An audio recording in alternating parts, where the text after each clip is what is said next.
கத்திரிக்காவை செடியில் பார்த்துருப்பீங்க, குழம்புல பார்த்துருப்பீங்க, சாப்பிட்டு பார்த்துருப்பீங்க, ஏன் அதை அறுத்து தண்ணியில் போட்டு கூட பார்த்துருப்பீங்க. ஆனால் அது ஏன் தண்ணியில் எடுத்து போடுறாங்கன்னு யோசிச்சு பார்த்துருக்கீங்களா? வெல், நான் அதை யோசிச்சு பார்த்தனால தான் இந்த வீடியோ. வாங்க வீடியோக்குள்ளே பார்க்கலாம்.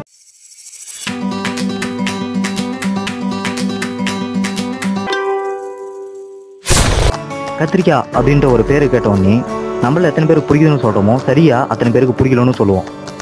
அப்படிப்பட்ட கத்திரிக்காவை குழம்பு செய்யறதுக்கு முன்னாடி அறுத்து தண்ணியில் போட்டு ஒரு 10 நிமிஷம் ஊற வச்சு எடுத்து போட்டு அதுக்கப்புறம் வேக வச்சு சாப்பிடுவோம், சரியா? ஸோ அந்த கத்திரிக்காவை ஏன் தண்ணியில் எடுத்து போடுறோம்? அந்த தண்ணியில் எடுத்து போட்ட அப்புறம் அந்த தண்ணி பார்த்தீங்கன்னா ரொம்ப டார்க்காக மாறி இருக்கும். அது ஏன் டார்க்காக மாறுது அப்படி பற்றி யோசிச்சு பார்த்துருக்கீங்களா? இதெல்லாம் நம்ம தெரிஞ்சுக்கணும்னா முதல் விட்டமின்ஸை பற்றி கொஞ்சம் தெரிஞ்சுக்கணும். விட்டமின்ஸை வந்து ABCDEK அப்படின்னு சொல்லி பிரிச்சிருக்காங்க. இதில் BCயும் ஈஸியாக தண்ணியில் டிசால்வ் ஆகக்கூடாது. மிச்சம் இருக்கிற ADEKவும் அதிகமாக சாப்பிட்டோமா நம்மளுக்கு வைட்டமினோசிஸ் அப்படின்ற நோய் வரும். வைட்டமின் ADEKவை அதிகமாக சாப்பிட்டா.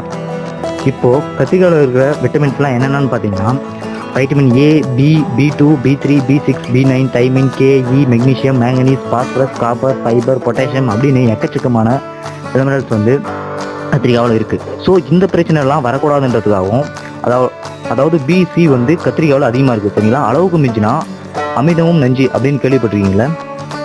ஸோ கத்திரிக்காவில் இது அதிகமாக இருக்கிறனாலையோ அளவுக்கு மிஞ்சினாலும் அமிர்தம் நஞ்சு, அதாவது அதிகமாக நம்ம சாப்பிடக்கூடாதுன்றதாகவும் தண்ணியில் எடுத்து போட்டால் அந்த BCயும் ஈஸியாக டிசால்வ் ஆகிடும். டிசால்வ் ஆகிட்டால் அதுக்கு தேவையான சத்து மட்டும் தான் நம்ம அந்த கத்திரிக்காவில் இருக்கும். ஸோ அதை நம்ம வேக வச்சு சாப்பிட்டா நம்மளுக்கு தேவையான நியூட்ரிஷன் கிடைக்கும் அப்படின்றது தான் ஃபேக்ட், ஓகேவா?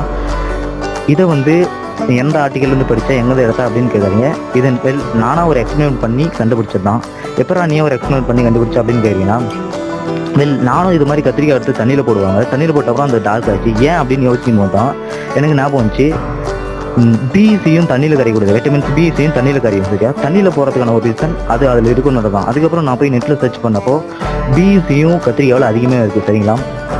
ஸோ இதனால தான் அது தண்ணியில் எடுத்து போடுவாங்க அப்படின்னு நான் கன்க்ளூட் பண்ணேன். ஸோ வைட்டமின் BCயும் தண்ணியில் கரைக்கூடாதுன்னு சொன்னி அது எங்கேருந்து எடுத்தேன் அப்படின்னு கேட்டிங்கன்னா, வெல், இது வந்து நம்மளோட பழைய 12th தமிழ் மீடியம் விலங்கியல் புத்தகத்தில் சரியாக 4வது பேஜில் இந்த BCயும் தண்ணியில் கரைக்கூடிய ADEK வந்து அதிகமான வைட்டமின்ஸ் என்ற நோய் வரும் அப்படின்ற ஒரு வார்த்தை இருக்குது, அப்படின்ற விஷயம் அங்கே இருக்குது.